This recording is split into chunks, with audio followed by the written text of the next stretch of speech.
Sud FM Sen Radio. Sud FM Sen Radio. Revue de presse présentée par El Hadj Malick Ndiaye, exactement 7h30. Seconde édition de ce bloc d'information. Bonjour Babacar Samb. Bonjour Maria. Que l'on démarre par l'affaire Ousmane Sonko. La commission ad hoc de l'Assemblée nationale se réunit ce lundi pour statuer sur la levée ou non de l'immunité parlementaire du député Ousmane Sonko visé par une plainte pour viol. Les membres de la dite commission qui doivent trancher sont le principal concerné. Le leader du parti PASTEF refuse de répondre à la convocation. Déjà, les députés de l'opposition, Cheikh Bamba Dièye et Moustapha Guirassy, ont claqué la porte de la commission ad hoc. Des démissions qui n'entravent en rien la poursuite du travail déjà entamé, précise le premier vice-président à l'Assemblée nationale, Abdou Mbow, dans un communiqué. Parlons toujours de la levée ou non de l'immunité parlementaire du député Ousmane Sonko. Maître Abdoulaye Babou, ancien président de la commission des lois, indique que la commission ad hoc ne peut lever l'immunité parlementaire d'Ousmane Sonko sur la base d'une plainte contre X. Il rappelle que les membres de la commission doivent disposer des dossiers physiques et non de simples lettres. Maître Abdoulaye Babou, vous l'entendrez, il sera l'invité de ce Sud Matin. Parlons de la riposte à la Covid-19.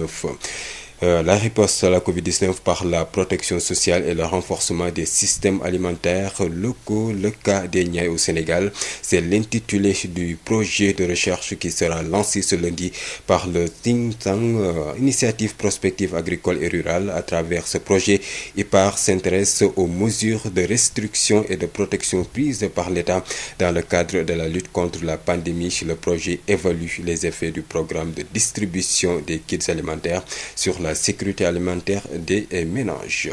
Vaccin anti-Covid-19, le comité national de contrôle et de suivi des opérations de vaccination sera installé ce lundi. La campagne démarre mardi. En attendant, les membres du Daïra Ashqaboul Kafi de Thiès déploient des relais de sensibilisation sur le coronavirus. 15 jours d'action dans les différents daras, mosquées et lieux publics de Thiès.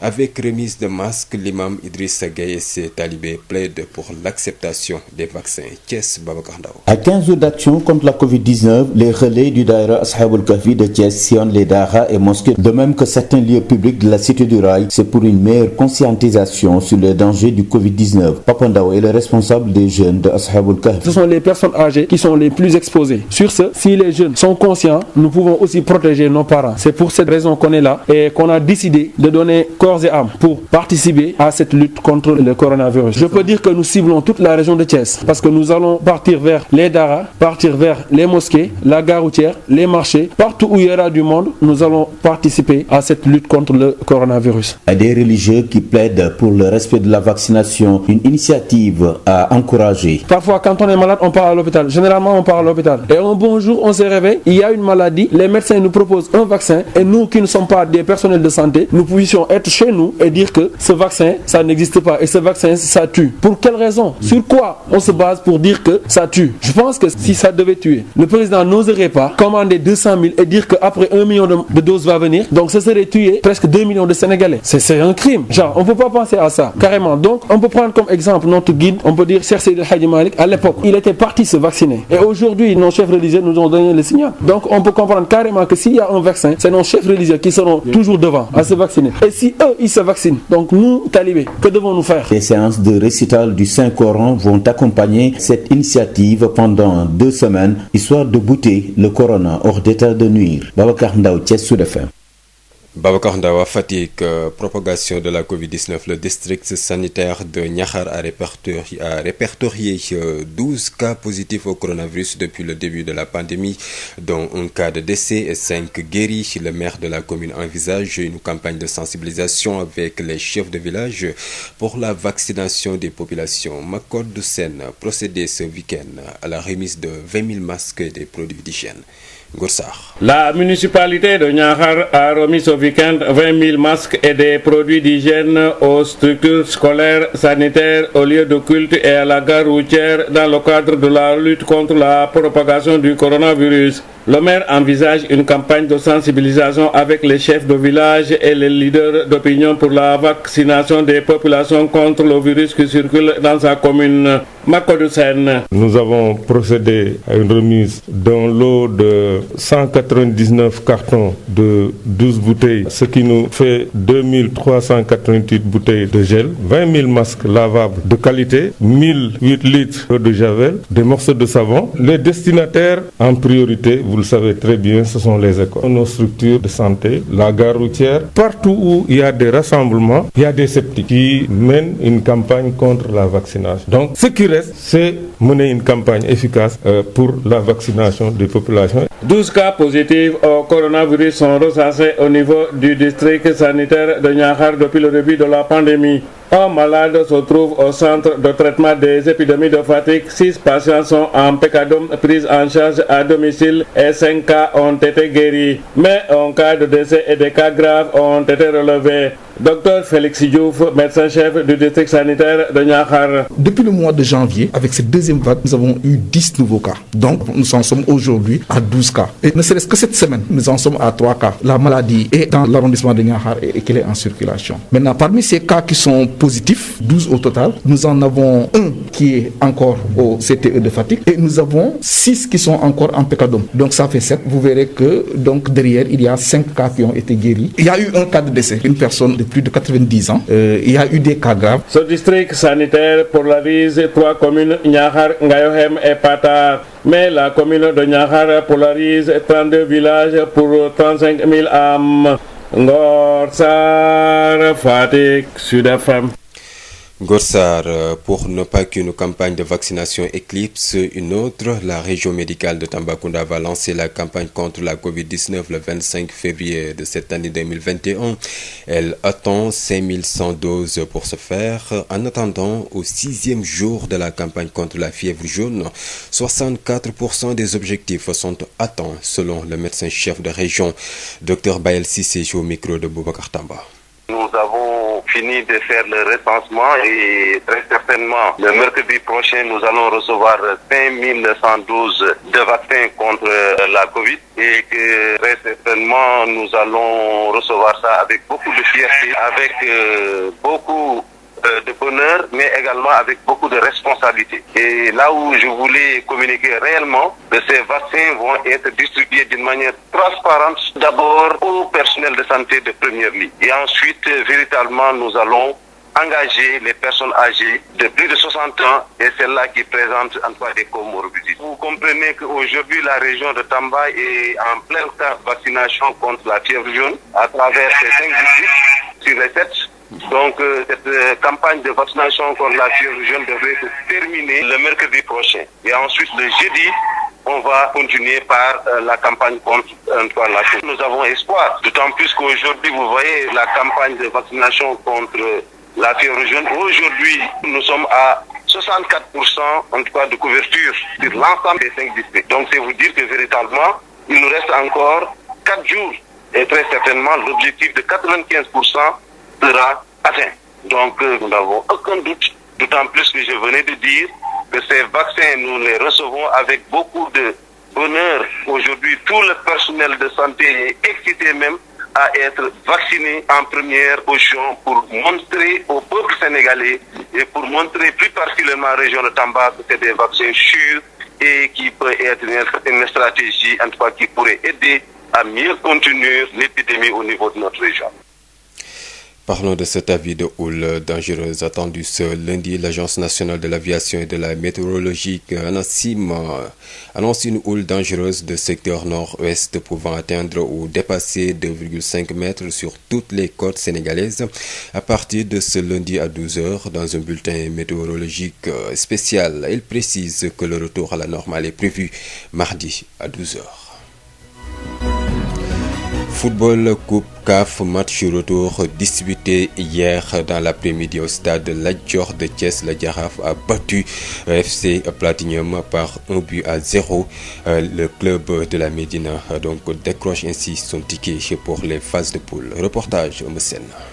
Une victoire obtenue dans la douleur par une équipe du Jaraaf hésitante dans le jeu. Les protégés de l'entraîneur Moussa Diatta ont marqué très tôt à la 13e minute sur un coup franc magistralement exécuté par El Hadj Madické Kane. Un but dont on croyait qu'il allait libérer l'équipe sénégalaise, mais rien de tout cela. L'équipe du Platinum qui domine le jeu, mais sans pouvoir se créer une occasion de but, hormis ce face-à-face remporté par le portier sénégalais Pape Seydou Ndiaye. Pour l'entraîneur du Jaraaf, l'objectif était de gagner pour représenter dignement le pays. Moussa Diatta. On a joué contre une équipe joueuse, donc là on parle de la qualification, on est qualifié pour les phases de poule. Notre objectif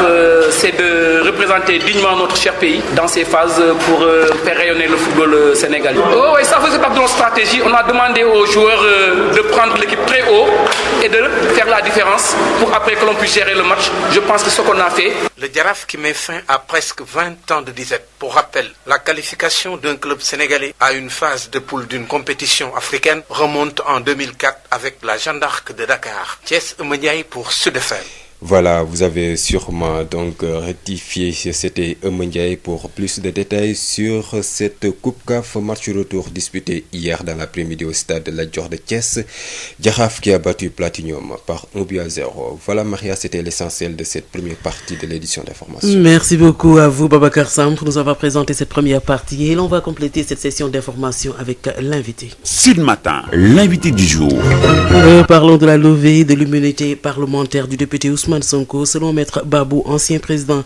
de la commission des lois, la commission ad hoc ne peut lever l'immunité parlementaire d'Ousmane Sonko sur la simple base d'une plainte contre X. Écoutons Maître Babou au micro d'Amadou Moustapha Dia. Maître Babou, bonjour. Bonjour. Vous êtes ancien ministre, ancien président de la commission des lois de l'Assemblée nationale, ancien député aussi. Maître Babou, la situation qui se présente actuellement, c'est que deux des députés membres de la commission ad hoc devant statuer sur la levée de l'immunité parlementaire d'Ousmane Sonko ont démissionné, en l'occurrence Cheikh Bamba Dièye et Moustapha Guirassy. Que prévoit justement donc le règlement intérieur en ce cas précis? Alors, le règlement intérieur ne dit pas grand-chose. Ce qui est sûr, c'est que la commission ad hoc qui a été mise en place ne doit pouvoir travailler que lorsque la majorité de ses membres, je vous rappelle que c'est 11 membres, lorsque la majorité est présente. Donc si la majorité est présente, la commission parlementaire ad hoc peut délibérer. De même que, peu importe la présence du député incriminé. Je veux dire par là qu'à partir du moment où la commission parlementaire ad hoc a régulièrement convoqué le député mis en cause, régulièrement je dis bien, qu'il vienne ou pas, la commission peut délibérer. Les 11 membres de la commission ad hoc doivent avoir entre leurs mains, je dis bien entre leurs mains, un dossier. Le dossier c'est quoi? C'est d'abord le procureur de la République qui dit que j'ai un dossier contre X ou Y. Normalement, ce ne sont pas de simples lettres. Je dis bien, parce que j'ai déjà personnellement, en tant que député de la commission des lois, j'ai été à la commission ad hoc pour la levée de l'immunité parlementaire de Moustapha Niasse, qui est actuel président de l'Assemblée nationale. Tout à fait. Lorsque nous sommes venus, après m'avoir désigné comme son avocat, parce qu'il a droit à un avocat, mais député, attention, pas avocat professionnel, mais député. Oui. Donc, ce que j'avais moi fait, j'ai demandé alors aux membres de la commission, donnez-moi le dossier sur lequel vous vous fondez pour poursuivre Moustapha Niasse. Pourquoi vous voulez enlever l'immunité parlementaire de Moustapha Niasse? Qu'au moment où je vous parle, en 2021, on n'a jamais levé l'immunité parlementaire de Moustapha Niasse. Attention, il faut que les gens le sachent. On n'a jamais levé l'immunité parlementaire de Moustapha Niasse, mais parce qu'il n'avait rien. Donc, il faut faire attention. Selon les informations, le député Ousmane Sonko aurait refusé de déférer à la convocation de la commission. Est-ce que cela pourrait empêcher le travail de la commission? Que Sonko vienne comparaître ou pas, parce que son absence n'empêche pas le travail de la commission ad hoc. Qu'il soit présent ou pas, le travail doit être fait dans les règles. La commission ad hoc doit disposer de certains éléments. Hein? La commission ad hoc a le droit d'exiger certains éléments. Comme lesquels? Mais le dossier, si, comme je l'entends, on dit qu'il n'y a que des lettres, qu'est-ce que ça signifie? Si, comme je l'entends, on a parlé de X, mais la commission d'enquête ad hoc n'a pas vocation à citer qui est X. C'est pas son rôle. Non, attention, sur la base de X, on ne peut pas lever l'immunité parlementaire de Ousmane Sonko. Et je vais vous dire pourquoi. Allez-y. Vous savez, en droit, je suis avocat depuis 36 ans. Si on amène un dossier devant le juge d'instruction, quand il a X, parce que le juge d'instruction, quand il a un dossier, il peut avoir Massamba, Mademba, etc., et X. Mais vous savez comment il peut trouver X? Il va faire son enquête malgré tout, jusqu'à avoir des indices ou des témoignages qui lui disent que, voilà, tout ça, c'est X. Donc, on parvient à déterminer X. Il ne peut pas dire que c'est Massamba ou Mademba. Pour en revenir donc dans ce dossier, si on vise X, Ousmane Sonko n'est pas tenu de venir. Mais quand il est dit nommément Ousmane Sonko, en ce moment-là, c'est à lui de choisir. S'il répond à la commission des lois, il peut faire ces développements-là, comme je vous ai dit. S'il ne vient pas aussi, ça n'empêche pas la commission de faire son travail. Et sur le rôle du député défenseur? C'est à elle de faire son job. Je l'ai entendu dans la presse. Mais moi, je suis en phase avec elle sur les arguments qu'elle a développés. Je crois qu'elle est revenue sur la notion de X. X peut être tout le monde. C'est le débat. Mais aussi, il ne faut pas faire confusion. X, de quelle procédure il s'agit? Parce qu'on ne peut pas se permettre de lever l'immunité parlementaire d'un député, le mettre à la disposition du parquet, sans savoir où il va. C'est ça le gros problème, parce que jusqu'à présent, madame en Wolof, on dit la Ousmane Sonko. C'est ça le débat. Maître Abdoulaye Babou, je vous remercie. Le contradictoire. Le contradictoire, les lundis et vendredis, tous les sujets à controverse seront débattus dans le contradictoire. Un sujet, deux invités pour un regard croisé. Le contradictoire, c'est tous les lundis et vendredis sur Sud FM Sen Radio.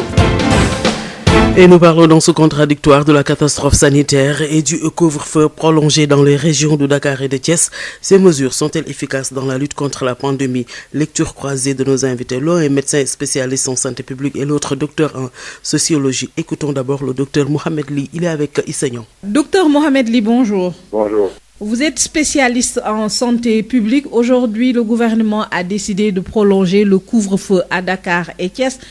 Pourquoi prolonger une telle mesure alors que cela n'a pas prouvé son efficacité? Bon, c'est pas évident la mesure, même si on n'a pas pu l'évaluer, qu'elle n'ait pas tout de même un impact positif sur l'évolution de la pandémie, parce qu'il ne faut pas s'arrêter simplement aux chiffres, qui encore une fois sont toujours un pâle reflet de la réalité, mais il faut se dire, si on n'avait pas le couvre-feu, est-ce que la situation ne serait pas pire? Donc, en l'absence vraiment de méthodes d'évaluation probantes et scientifiques, moi je me dis que le couvre-feu au moins sert de signal pour montrer à nos concitoyens que la maladie est là, bien là, et qu'elle est grave. Et ça leur permet aussi de les sensibiliser et qu'ils prennent un peu plus de précautions. Donc, ne serait-ce que pour ça, je pense que c'était bon de prolonger et peut-être même qu'on va enchaîner avec le Ramadan et ça aidera à, en tout cas, favoriser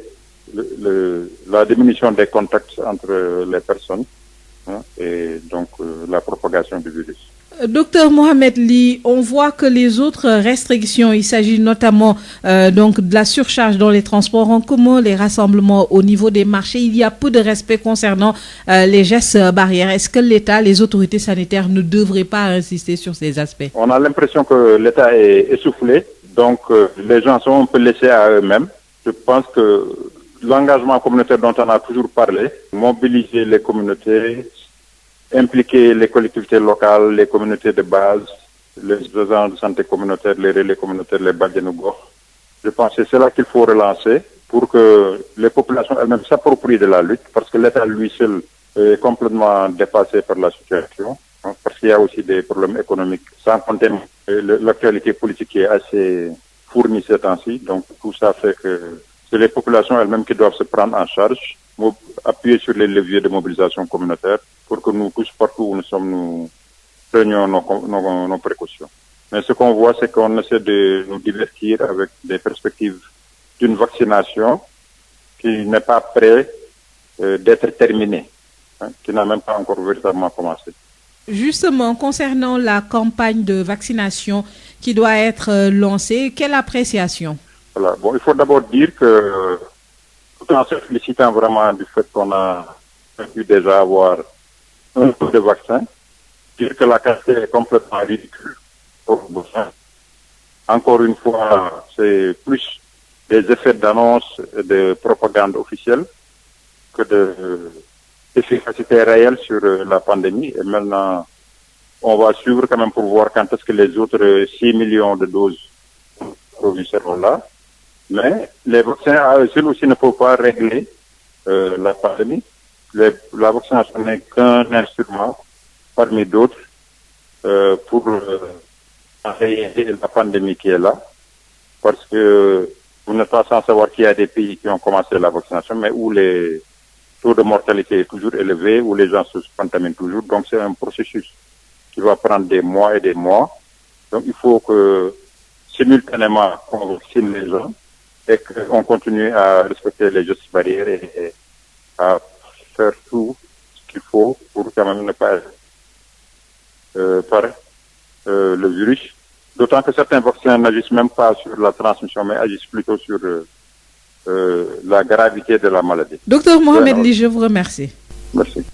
Merci à vous, Djaradoui Seigneur. Docteur Mohamed Ly, donc notre premier invité, médecin spécialiste en santé publique. Notre second invité, docteur Souleymane Lo, est docteur en sociologie. Il relève une mesure inefficace qui entraîne la lassitude dans la lutte. Il est avec Isseignon. Docteur Souleymane Lo, bonjour. Bonjour, Isseignon. Vous êtes sociologue. Aujourd'hui, les autorités ont décidé de prolonger le couvre-feu à Dakar et à Thiès pour lutter contre la propagation du virus. Est-ce qu'on prolonge sans avoir prouvé l'efficacité d'une mesure? Est-ce que cela va avoir un quelconque impact? Évidemment, cette prolongation n'a créé que, à la limite,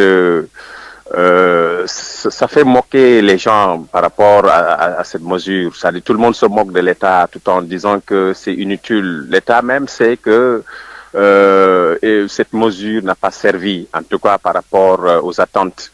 Tout le monde sait que depuis lors, en tout cas, la Covid n'a cessé donc d'augmenter chaque jour que Dieu fait. Il y a donc des morts, etc., etc.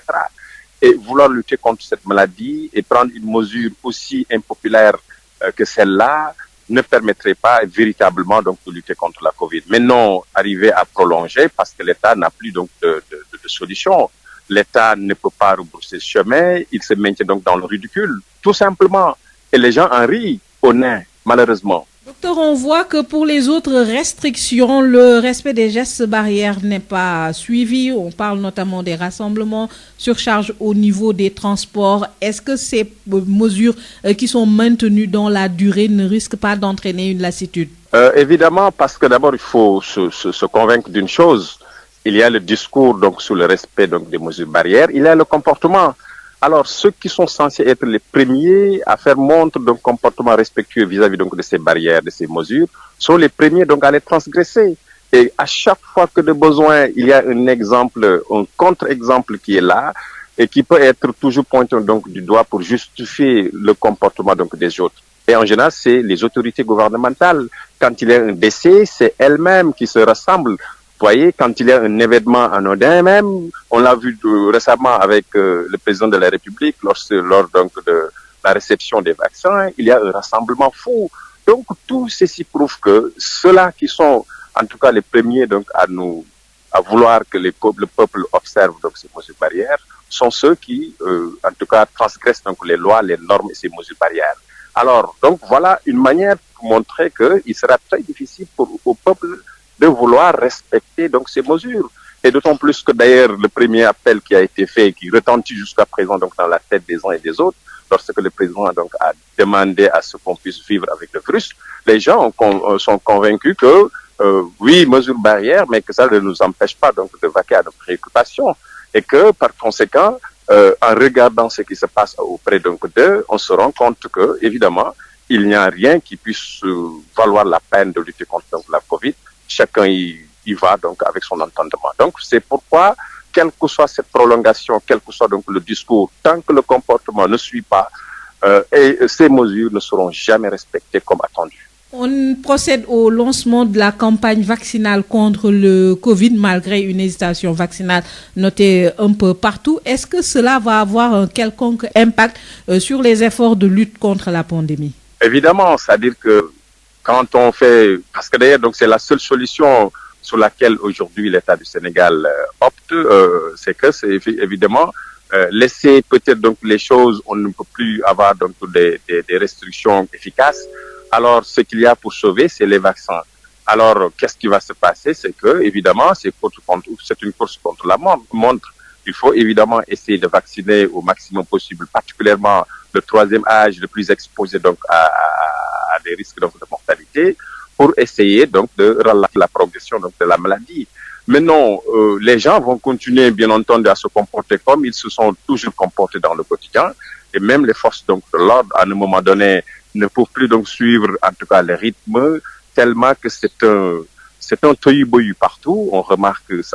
ça et là le même comportement. Les gens, on ne peut pas réguler une société de la sorte.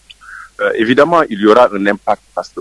aussi bien qu'on procède aux vaccinations et que donc les cas augmentent et que nous n'avons pas suffisamment les moyens en termes donc de fonds pour pouvoir nous acheter donc les vaccins qui coûtent excessivement cher. Évidemment, donc le Sénégal va aller donc à bout de souffle d'un moment à l'autre par rapport donc à la lutte contre cette Covid-19. Docteur Souleymane Lo, je vous remercie. Je vous remercie. Merci à vous, Adjaratou Issegnan. C'était donc le contradictoire que vous retrouverez dans nos différentes grandes éditions. Et tout de suite, comme tous les lundis, on retrouve le docteur Bintou Chersek et Marie-Rosalie Ndiaye dans Sud Nutrition.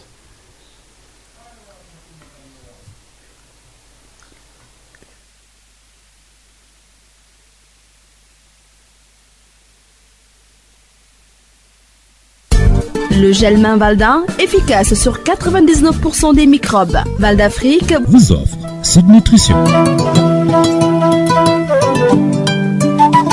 Bonjour à tous, bonjour à vous, docteur Bintou Chersek. Bonjour Rosalie. Chronique numéro 207, 6 bonnes raisons de manger de la soupe de légumes. Docteur, parlez-nous de la préparation de la soupe de légumes. Elle se prépare très facilement avec un ou plusieurs légumes, donc ce qui peuvent être le potiron, la courgette, le chou-fleur, l'aubergine, la tomate, etc. On place les légumes découpés dans une marmite qu'on recouvre d'eau et puis on y ajoute tous les assaisonnements, le sel, le poivre, les herbes, les épices, l'ail, etc. On cuit le tout jusqu'à obtenir un bon goût et ensuite on peut manger la soupe telle qu'elle ou alors la mixer. Quelles sont les bonnes raisons de manger de la soupe de légumes? Il y a 6 bonnes raisons donc de manger de la soupe de légumes. D'abord, elle a très bon goût parce qu'il y a une concentration de toutes les saveurs des légumes et puis des épices. Ensuite, deuxième raison, c'est que manger de la soupe de légumes est une excellente manière de faire le plein de légumes quand on sait que les Sénégalais en général ont un apport insuffisant de légumes. Alors une soupe de légumes pas seule tout de même,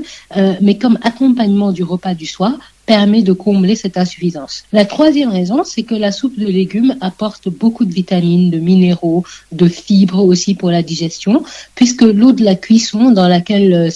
tous ces nutriments-là se distillent est conservée. La quatrième raison, c'est que la soupe de légumes est très peu calorique, c'est-à-dire il n'y a pas beaucoup d'énergie parce que les légumes sont constitués de plus d'eau qu'autre chose. La soupe apporte beaucoup de nutriments, elle nous rassasie et elle ne fait pas grossir. La cinquième raison, c'est qu'en période de fraîcheur comme en ce moment, on ressent moins le besoin de boire, surtout chez les personnes âgées, alors que l'organisme, lui, a toujours besoin d'autant d'eau. Et la soupe de légumes apporte beaucoup d'eau à l'organisme, elle est agréable à boire en période de fraîcheur.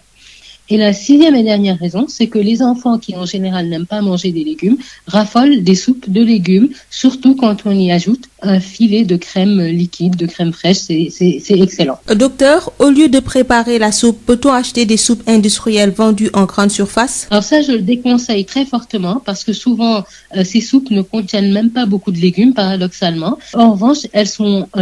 très riche ou bourré de sel, de sucre même, et de nombreux additifs chimiques qui ne sont pas les meilleurs pour notre santé. Donc la soupe faite maison est infiniment de meilleure qualité que les soupes industrielles. Page Facebook. C'est Sud Nutrition. Alors venez nous voir encore plus nombreux, posez-nous vos questions, suggérez-nous des thèmes, et puis sachez que toutes nos chroniques passées sont postées sur la page Sud Nutrition. Merci à Val d'Afrique et à vous, Dr Bintou Chersek. Merci à vous, Rosalie.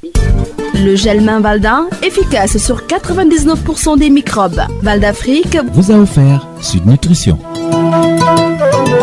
Sud FM. Canal Plus mu ngi leen di ñaanal bëccëgu jàmm. Sud FM. Il est 8h. juróom-ñetti waxtu ci Sud FM seen rajo 98.5 ci Ndakaaru lëkkaloog suñuy diiwaan salaamaaleykum Hadj Maodo Faye. aleykum salaam soxna Maria. xibaar yi ci wolof ci ñaareel bi pàcc ñu tàmbaliwaat koog li nga xam ne rek moo di affaire Ousmane Sonko. kay gannaaw ba juróom-ñetti waxtu jotee ca Git Ardo fii nu toll nii tembe loolu lañ koy daal di doore bokk yi asalaamaaleykum mbiri Ousmane Sonko fii nu toll nii tey ji sax ci suba gi ñi nga xam ne ñoom la ñu duppee commission bi ñu duppee ad hoc daañu daal di daje moom nag ki pàttali ban ko boobee dafa lànk ne du ñëw ndax itam mbir yi dafa mel na matul maanaam daal lim bi matul te tamit am na ci ñaar ñooñu tekk nañ seen ndombay tànk mu di kon loolu nag ndam commission bi nga xam ne ñoom la ñu dénk fànn boobu la ñu war a xoolaat mbir yi bu baax a baax itam ci li woo gi nga woo xam ne woowoon nañ ko kii di Ousmane Sonko te ay tuuma ñu tegoon ko ci am ndoddam ne daal moom dafa am jëf jooj def na ko ba tax tam kii di Cheikh Bamba Dièye Moustapha Guirassy ñooñu kenn ku ci nekk fi nu toll nii moom bokkutoo ci mbootaay googu la kon léegi limba da day nag day daal di nekk loo xam li lu ñàkk mat la donte sax kii di Abdou Mbow bu assemblée nationale moom mi ngi wax ne mbir yi moom du tee tamit liggéey bi daal di wéy donte kenn ku nekk ak ni nga jàngate mbir yooyu le laaju ci wàllu ci ñore gi ñu bëgg a ñori kii nga xamee ne moom moo di Ousmane Sonko député Maître Abdoulaye Babou di xamale ne loolee nga xam ne moom la commission bi doon waxtaane su fekkente ne am na ci benn baat boo xam ne wala aw araf woow moom la ñu duppee x rek yëf yi moom daanaka kenn dootul xam lu muy nuru juge bi nga xam ne nag moom moo doon lu njutu wala muy càmbar moo war a joxañ ne diw la waaye x moom bu ci xasee ba tab bi kon commission boobu amatuñu sax sañ-sañu yëy yàbbi ci wàllu fànn boobu la ndax ñoom loolu du seenub liggéey ndax ñoom atte wunu leen li leen di laaj loo mooy seet nu ñuy waxtaane moom ba teggi kii nga xam ne kiiraayu Ousmane Sonko laaj yu tamit ci li nga xam ne moo di xeex bi ñuy xeex Covid bi fii nu toll nii ngir tamit aaru ci askan wi ba na dooleel itam lépp loo xam ne aju na ci wàllu dund gi système alimentaire bi fii nu toll nii ci li nga xam ne moo jëm ci boolu ñaay bi ak li ñuy duppee projet boo xam ne bi dañ ciy xool ci wàllu lépp loolu jëm na ci wàllu mbay ci altine ji itam ak itam li jëm ci wàllu dund gi ci cànk lañ ko duppee nga xam ne daal dañ ciy xool rek wàllu mbay mi nu ngi koy gën a wéyale ca kaw fexe nag itam projet boo xam ne bii IPAR ñoom ñoo koy amal mu jëm rek ci matuwaay yi nga xam ne jël nañ ko ak itam aar itam waaye itam askan wi nga xam ne état bi noonu la jëre mbir yooyu ñuy seet nag ñoom yan ruq ak ruqaat la ji mën a jaar daal ba boole ko ci xeex bi nga xam ne moom la ñuy xeex lii di Covid bi vaccin yi muy ñàkk yi fii nu toll nii loolu itam comité bi nga xamee ne ñoom la ñu dénk wàllu fànn boobu la ñu war koo càmbar comité de suivi boobu tey jii itam daañu daal di tàmbali seenub liggéey ci altine ji talaata nag ñu tàmbali daal di ñàkk ñi nga xamee ne ñoo ci war a jiitu te bokk na ci itam personnel soignant bi nekk ci waa kër docteur ak itam mag ñi amit beneen limite boo xam ne bi ñu ngi koy xaarandi ci loolu sax ci la ñuy dal di demee ba fële ca boori Thiès ci mbootaay gi nga xam ne ñoo duppee seen bopp Ashabul Kahfi ñoom nag ñu ngi doon dem ci yenn béréb yu bare bari ci daara yi ci jàkka yi di joxe ay masque waaye tamit di ñaax askan wa ngi tamit ñu dem ñàkku ji Babacar Ndaw imaam Idrissa Gaye njiitulu kuréel gii di ashaabul kahfi jàpp na ne tolluwaayu réew mi rawatina mbas mi gis-gisam mooy nit ñi dellu siwaat si borom bi li nu gëm ni moo fi mën a jële mbas mi ñeent rek la ñëpp tuub delluwaat ci seen borom kenn ku ne jàpp ni man maa def yàlla lu tax nattu bi am ñaareel bi mooy ñu saraxe kenn ku ne ka nga tane nga dimbaliku ñetteel bi mooy ñu ñaan ñëpp ñaan suñu borom ñeenteel bi nag mooy ñu sàmmonteeg digle kër docteur fasalu ahla dhikri in kuntum la ta'lamun ñeenteelu poñ boobu mu wax ne nañu déglu borom xam-xam yi looloo waral nag tey ji ñoom yamuñu si xale yi fas yéene fukki fan ak juróom génn daara yi ndaw asxaabul kahfi yi ngeen gis daañu wër ci lu mat 88 daara dem 30 grandes mosquées dem gare routière dem marché central marché Moussante marché Grand Thiès lan la ñu fay def mooy jox nit ñi masque jox leen gel fàttali leen li leen war fukki fan ak juróom yi itam bés bu ci ne daanu jàng fukki kaamil ak juróom ndax ñaan mooy régler problème bi. waaye it wàllu ñàkk yi ñu respecté ko Sénégal mën nañ am yaakaar jële fi mbas mi. ba àdduna sosoo ba tey lu mel nii bu mësee xew fa xel ya di dale moo ñu trouver vaccin kon lii nga xam ni àdduna yépp a koy wuti am na ñoo xam ni bëgg nañ waaye jotaguñ ci ñépp a ngi rang pour am ci kon bu nu yàlla dimbalee ngir taxawaay bi njiitu réew mi am ak ñaan yi nga xam ni moom la sunu mag ñi di ñaan ba yàlla yombalal ñu amagum ci di yaakaar yeneen defe naa ni daal kenn ku ne war na taxaw wax ak nit ñi ba ñu xam ni vacciné wu bokk na ci li ñuy mën a dimbali. Babacar Ndaw Thiès Sud FM. Babacar Ndaw ñu ngi lay jaajëfal bu baax a baax ca Fatick bu ñu fa dal di demee ci wàllu tamit doomu jàngoro bi ñu duppee Covid 19 béréb bu fajukaay ba nekk ca Ñaxaar moom am na lu tolloo fukki nit ak ñaar yooyu wopp ji alawtiku na leen ba nga xamee ni tàmbali nañu ba léegi am sax kenn kook nañu ñàkk na ci bakkanam ni juróom ñi ci daal di wér Ngor Sarr. commune bu Ñaxaar de may na école yeeg jàngu yeeg béréb bu fajukaay ak gare routière ba fa nekk lu toll ci ñaar fukki junni masque ak ay produits d'hygiène yu ci ànd ngir ñu mën a dugal seen loxo bu baax ci xeex bi nga xamante ne ñu ngi koy xeex li dem ci wàllum coronavirus maire bi sax mu ngi waajal benn campagne boo xamante ne def ci bëgg a ànd ak chef du village pour ñu mën a waajal aw ñàkk yi nga xamante ne dañ ko war a ñekk pour ñu génn fi doomu jàngoro boobu nga xamante ne dugg na bu baax ci commune bu Ñaaxaar. dañu tase rek pour joxewaat 199 carton te carton bu nekk mu ngi def fukk ak ñaari bouteilles donc muy 2388 bouteilles savon liquide 20 000 masques lavables aussi boo xam ne qualité la joxe nañ également 1008 bouteilles de javel am nañu aussi également ay savon liquide loolu yëpp campagne bi aussi dégg ngeen ko loolu donc la ñuy jublu ñun ñëpp nag ñu war ci jóg ñaax nit ñi jéem leen convaincre pour que ñu accepter ñekku. ñaar fukki nit ak ñaar la feebar bi jot a dal la foofu ci district sanitaire bu Ñaaxaar bu mu tàmbalee ak léegi am na kenn ka nga xamante ne ñu ngi koy fajee ci CTE bu nekk ci Fatick juróom benn yi itam ñuy toppatoo seen wér-gu-yaram ci seen biir kër waaye am na ci juróom yi nga xamante ne jot nañ wër ba ñibbi kenn ki nga xamante ne itam ñàkk na ci bakkanam waaye amoon na yeneen yi nga xamante ne ay cas grave la woon na docteur Félix Diouf moom mooy médecin chef du centre santé bu Ñaaxaar. situation wu arrondissement wu Ñaaxaar ou district de Ñaaxaar yëpp benn la d'ailleurs depuis le début de l'épidémie ñu ngi ci 12 cas am nañ si 6 yoo xam ne ñu ngi en prise en charge à domicile ñu am si tamit benn cas boo xam ne mu ngi toujours en hospitalisation au centre de traitement ici à Fatick donc mu amati ñeneen ñoo xam ne njëkkoon nañ ko am guérir nañu sauf kenn koo xam ne mën nañu ràññee ne mag la woon am na feebar bi d'ailleurs dañ ko mujj évacuer ba Kaolack sax pour jéem ko sauver waaye yàlla def li ko gënal am na beneen cas boo xam ne tamit kooku jeune la 47 ans fa mu mujjee ak feebar bi Dakar la. district sanitaire bu Ñaaxaar mu ngi boot ñetti communes yu nekk Ñaaxaar Ngayoxem ak Patar waaye bu dee commune bu Ñaaxaar rek mu ngi boot lu toll ci fanweeri dëkk ak ñaar yu ñu fa yeewoo ci askan itam na toll ci fanweeri junni ak juróom. Ngor Sarr Fatick Sud FM. ñu ngi lay jaajëfal bu baax a baax juróom-ñetti minutes moo fekk ci juróom-ñetti waxtu ba léegi tamit fexe rek ba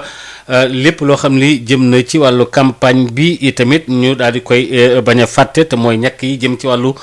pays bi feebaru zone bi fii nu toll ni nga xam ne ñaar fan ak juróom ci weeru janvier ba léegi ci 2021 ñu ngi ko doon wax tam lu tolloog juróomi junni ak téeméer ci ay doses yoo xam ne ñu ngi ko fay xaarandi Bayal Cissé waxtaan ci ak Boubacar Tamba. ngeen xam ne région Tamba depuis altine bële passé ñoo ngi ci campagne vaccination contre la fièvre te campagne boobu war na continuer ba alarba bi di ñëw ci région de Tambacounda nga xam ne donc duñu mën a defandoo ñaari vaccination bi ci benn période loolu moo tax ñun suñu vaccin dana ñëw fii ci Tambacounda alarba bi di ñëw te war nañ jot juróomi junni ak téeméer ak fukk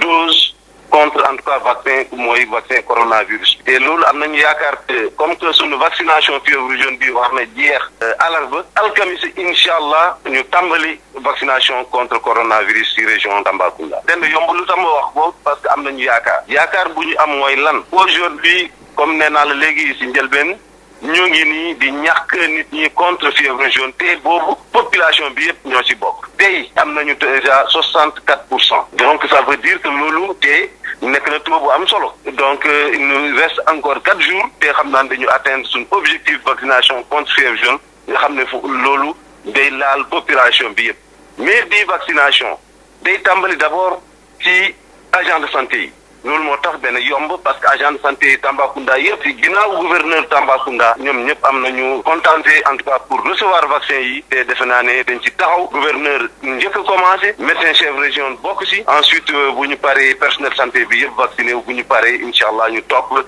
suñu mag ñi am 60 ans et plus ak ñoo xam ne ñu yore yeneen feebar yoo xam ne yu Europe tension Europe diabète bi yu mel noonu donc am nañu yaakaar fii ci Tambacounda incha allah que 5110 doses yi dana dem ci anam yoo xam ne yu yomb. ci wàllu tawat ji nga xam ne moom la ñu duppee Ebola te mu bari lool fa li nga xam ne moo di Guinée tey tamit muy law gaaw loolu itam am na sax ay xeet ci ab lim ci li nga xam ne moo jëm ci wàllu ay ñekk yu fa waroon a dem waroon na bawoo fii ci ab roppalaan daal di dem foofee ci Guinée Conakry loolee nag itam jaww ji ni muy demee ak daal coppeeku yi moo tax roppalaan yooyu mënuñu woon a dem donte sax ñi nga xam ne ñoo waa kër docteur ci wàllu Guinée Conakry mbir moomu daal taxul a dëppoo ak seen bëgg-bëgg ñu ngi xool nag daal ci yan roq la ñuy jaar ngir diggante bi ñu mën a saafara loolu soxna Maria foofu la ñu daal di tax. jërëjëf Hadj Maodo Faye ñu sant la bu baax te gërëm la bu ko defee rek ñu daal di dalal suñu gan. Sud FM ganu bés bi. ganu bés bi di maître Abdoulaye Babou moom nag mu ngi dellu si rek ci li nga xam ne rek noonu la commission ad hoc boobee ci assemblée nationale war a taxawee lu jëm ci li ñu duppee affaire Ousmane Sonko maître Abdoulaye Babou mu ngi ak Amadou Moustapha Dia. maître Babou maa ngi lay nuyu. maa ngi lay nuyu. yow ancien ministre nga nekk it ancien président commission des lois assemblée nationale nekk it ancien député. alors tey ñu waxtaanee mbirum levée immunité parlementaire Ousmane Sonko li ci xew nag moo di ñaari député yoo xam ne dañoo bokk ci commission ad hoc bi muy Cheikh Bamba Dièye ak Moustapha Guirassy dañoo teg seen ndomb tànk ci commission ad hoc bi ñu bëggoon xam naka la mbir yooyu mën a demee ndax fu mu nekk nii ba léegi commission ad hoc bi mun naa wéyal liggéeyam ak yenn anam. voilà bala maa joxe yooyu tontu da ngay xam commission ad hoc lu ko tax a jóg loolu am na ci solo fukki député ak benn lañu ñu tànn ñu représenté nag assemblée nationale bi yëpp ni ko liggéeyal ci levée immunité parlementaire diw su ñu waxee loolu ba pare nag mu ànd ak dossier ñu ñëw fukk ak benn lañu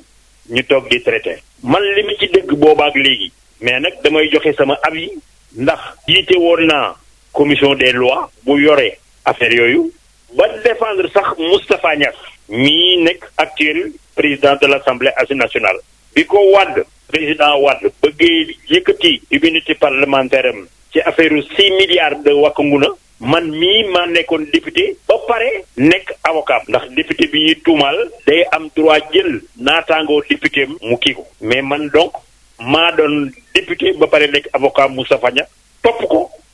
mais mbir yi féetewul fenn lu tax ma wax loolu soo yóbboo nit commission ad hoc pour lever immunité parlementaire am na li ma jëkk a dégg ci dossier Sonko bi xaw ma dëgg la wala déet mais nee nañu x la ñu féete la ñu visé parce que x kenn xamul ku mu x moom kenn mënu cee yëkkati malaanum sutura malaan boobu immunité parlementaire ndax x mën na nekk ku nekk benn nga ko mais commission ad hoc bi lu muy demee nan la war a tëddee war nañoo am ay këyit lu leen mën a permettre ñu seet ndax kii Sonko la wala du Sonko mais d'après li ma dégg li nit ñi coow nee nañu kenn joxu leen sax këyit waaw yow joxuñu la këyit noo mën a indi immunité parlementaire bii daf may fàttali bu Moustapha Niasse bi ñu bëgg a génne woon malaanum kiiraayu Moustapha Niasse gis nga ba ñu ñëwee ca salle ba lu ma jëkk a laaj mooy dama leen di yéen génne leen ma ay firnde yoo leen am soo bëggee topp nit dafa am fooy sukkandiku xam nga temps yooyu li ñu ma tontu woon dañ cee wax pendant 2 heures de temps ñoo dem ñu suspendre xam nga nu ñuy def après rek bi ñu ñëwaatee lu ñu indi ay coupure de journaux journal sangam nee na lii journal sangam nee na lii ma ne ko def ngeen ci yëfi journal mën ngeen ci sukkandiku pour génne immunité parlementaire gis nga ba ma leen keppee ci foofu fa la wax ba doxee tàbbi géej ba léegi kenn dindiwul immunité bu Moustapha Niasse ba léegi il faut Sénégal yi xam ko ba ko président Wade doon kii def ko loolu ba léegi kenn musul dindi immunité Moustapha Niasse kon nag xam nga ni immunité lu wax rek dañ ko war a indi ci ay firnde su dee ci sukkandiku ci x bi may dégg moo tax ñu indi Sonko loolu demul fenn ay x ak i copinette demul fenn loolu mënul indi dara loolu nag wax ji foofu la parce que man gisuma dossier bi waaw normalement kilifa gi laaj ñu indi ko ñaari yëf la benn dégg naa ni kilifa gi waxul ni Ousmane Sonko la x le visé léegi nag damay wax comme su ma dee avocat ordinaire xam nga ci dossier ni muy demee su dee juge d'instruction yore na ko réquisitoire au procureur moo koy saisir ni ko dossier bii ma lay jox diw topp ko mais nag su dee ci dossier bi tam am nañu manqué x li jël x boobu xam nga nu kon juge d'instruction yi def day continuer enquête am ba ni diw de am naa ci moom ay firnde yoo xam ni soo demee mooy x daal di mën a jël nag ak un réquisitoire supplétif ni diw mii nag xam naa ni x mii mooy ma Samba mooy ma Demba noonu lay doxe moom lay liggéey depuis fanweeri at ak lu topp léegi dossier bi x am ñu dagg ca lang ga ni Sonko la loolu mënu nekk kon nag Sonko a droit suñ ko ne yaay x mu ni duma x te du ma dem fenn du dëgg dem wuyu bi am déet la ma war a nekk taxawaayam est-ce que war naa mën a dem wuyu ji am déet commission bi. am na droit suñ ko wooyee mu bañ mais du tere ñee def seen liggéey loolu tam na leer am na droit ni du ma ñëw mais du tere def ñi seen liggéey su ñëwul moo ko yëg su dee commission d'enquête ad hoc bi composé nañ ko war a composé ku ci ñëwul yaa koy yëg waaw Sonko su ñëwul moo koy yëg kiñ ko toftal tam su ñëwul war ko defan moo ko yëg suñu génnee ñoo ko yëg mais li wóor ba wóor kenn mënu koo àtte ci x li ma lay wax du deñ kenn amul droit kenn mënu koo àtte ci x du moom nañu bàyyi dossier bi bu kenn defati dara commission ad hoc bi sax warul àggale ndax commission ad hoc tam dafa am fu mu war a yem commission ad hoc nekkul juge d'instruction commission ad hoc nekkul kuy poursuivre commission ad hoc dañ di ko wax rek est-ce que mën ngaa dindi commission malaanum kiiraay mais malaanum kiiraay boobu ñu defal kii ba lañ koo dindi tam dañ koy teg ci yoon loolu la x moom mënul régler dara te su ci tonk demee tam du ci dara commission ad hoc bi tam du ma wax li ñuy nar a def mais man musuma gis commission ad hoc fu muy jaar ni Sonko mooy x loolu du liggéeyam loolu moom lu ma leer la commission ad hoc amul droit ni Sonko mooy x wax ji foofu la nekk su ko waxee juum na wuti yeneen argument mais amul droit ni ñun kat seetlu nañuy Sonko mooy x wax jooju diway diw loolu juge d'instruction moo ko moom mais commission d'enquête moomu ko attention de bu ñu juumatloo commission d'enquête boobu ad hoc boobu warul mën a génne atte ni ñun dem nañ ba seet ni commission x mooy Sonko déedéet du liggéeyam juge moo ko mën a wax. Abdoulaye Babou maa ngi lay sant di la gërëm. Le contradictoire. Le contradictoire di wute gis-gis ci ñaari kàngam yu bokk benn yoon ku nekk ak sa gis-gis ku ne itamit ak ni nga koy càmbaree. Le contradictoire di pàcc bu bees bu leen Sud FM jagleel ci xibaaru suba si ngeen koy am altine ak àjjuma. tey ci altine ji ñaar fukki fan ak ñaar ci weeru février 2021 contradictoire di dellu si waat ci li nga xam ne moom la ñu duppee catastrophe sanitaire waaye itam loolu nga xam ne moo jëm ci wàllu couvre-feu bi ñu daal di koy rek yokk fii ci Ndakaaru ak Thiès ñuy laaj rek ñaar ñoo xam ne seen xam-xam màcc na jëm ci wàllu kenn ki di médecin spécialiste en santé publique keneen ki nekk li nga xam ne moom la ñu duppee docteur en sociologie ki ñuy njëkk a déglu nag mu dellu si waat ci wax ñu ba xam ndax mesure yooyu am na solo moo di docteur Mouhamed Ly. docteur Mouhamed Ly ñu ngi lay nuyu. maa ngi lay sant. yow docteur en santé publique nga jamono yi ñu gis ne dañu décider yokk couvre-feu bi Dakar ak Thiès foofu mbas bi gën a bëri ndax mesure boobu dafa am njëriñ ba ñu war ko mën a yokk. waaw xam nga nag suñu problème Sénégal mooy du ñu xayma dëggantaan li ñuy def pour mun a xam est-ce que décision yi ñu doon jël baax na wala baaxul ndaxte li ñuy annoncé comme résultat comme ni ñu ko yàgg waxee benn pàcc la rek ci réalité bi maanaam wanewul réalité bi dëggantaan aussi bien ci cas yi que décès yi xam ngeen ne nañu bëri ñuy gaañu ci mbas mi te kenn du xam ne loolu moo leen rey donc ce qui fait comme mënoo xayma donc mënoo ne tamit que couvre-feu bi amul njëriñ ndaxte suñu ko defe woon mbaa du gën a metti moo tax man ma xalaat que li muy jëriñ au moins mooy mu xaw a ñoo discipliné tuuti tant que mu ngi fii bëccëg gi nit ñi yaakamti ñibbi seen kër ndaxte xam nañu couvre-feu bi day commencé seen xel day nekk ci feebar bi te loolu dina tax ba ñu gën a respecter mesures barrières yi xam ne ba léegi situation bi normalagul alors que suñu xasoon ba lever couvre-feu bi rek ñëpp dañu foog ne on est revenu à la normale ñu commencé waat encore gën a bàyyeeku daal. ndax gisoon ñi jëm ci wàllu tere surcharge ci transport en commun daje yi ci biir marché yeeg yeneen bërëb yi waruñu gën a insister ci loolu gannaaw ba ñu gisee ne respecter gestes barrières yi dafa xaw a des. waaw des na mais dafa mel ni nguur gi maanaam dafa xaw a sonn tuuti daal ci mbas mi dañu foogoon ne affaire yu ñaari weer ñetti weer gis nañ ne ay ati at la te xam nga ne am nañu yeneen problème peut-être yu leen gën a jaaxal. mooy maanaam économie bi ressources yi wàññeeku ak secteur yu bëri yu paralysé ba defe naa ñun suñu ci buggee génn daal ñun population yi communauté yi ñoo war a organiser wu temps yi sax bindoon nañu kayit pour soññ maire yi pour vraiment ñu dugal ci seen loxo maire bu nekk ci goxam du rek joxe ay saabu ak yooyu du loolu rek waaye organiser nit ñi pour que par exemple wàññi propagation virus bi ci communes yi ci dëj yi ñu organiser ko pour wàññi ñi fay dem ñu cérémonie familiale moom dañ ko war a arrêter pour le moment bon am na yu bëri daal yu ñu mën a au niveau communautaire ñu organiser ko sans compter maintenant prise en charge à domicile bi yooyu yëpp daal donc